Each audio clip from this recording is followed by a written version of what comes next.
If you are reading this, more than likely you have awakened or are awakening.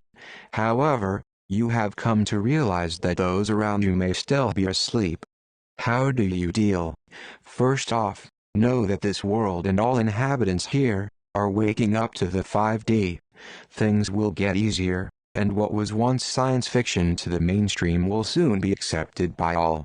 The question though is, for the time being, how do we live our everyday lives? If you are awakened or are awakening, you have come to find that many of the things that you once enjoyed, you no longer resonate with. It may be sad, it may be okay. It depends on the person. But you should note that if you are experiencing this, that is a good sign that you have shifted and are on your way up. Remember that we came here in the 3D, and we're moving to the 5D. Everyone. We're not taking the 3D with us. If you are awakened or are awakening, you may also experience a lot of shifts in life such as loss of job, relationships, etc. A lot of things that you are accustomed to in regard to this earth will change. It already is changing. The reset is here. So how do you live? Again, we are in a shift.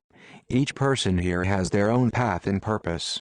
Deep down inside, you will know your path and purpose if you are awakened or are awakening.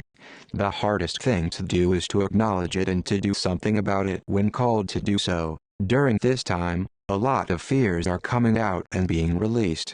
It's not easy to stay confident on your path and your truth while still dealing with everyday things such as bills, etc. If you are able to center yourself, your truth will be clear.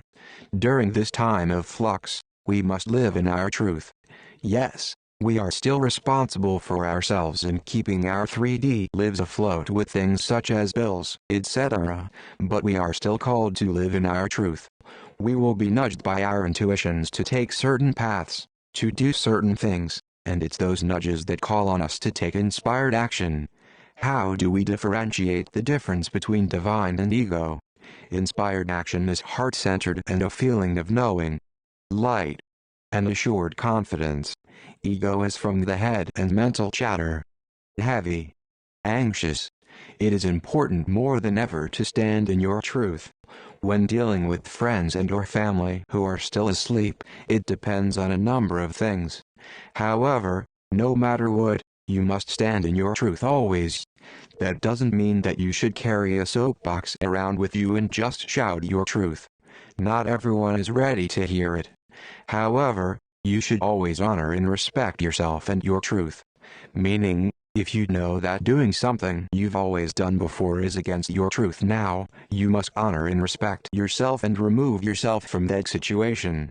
You can have tact when doing so, but you should never compromise yourself or your truth. A lot of people fear that family and friends will reject them if they speak or follow their truth. Your life experience is yours and yours alone.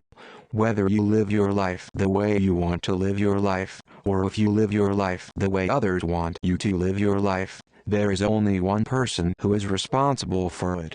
You. Know that you are doing a good job and to not be too hard on yourselves. Enjoy this time, Brandon.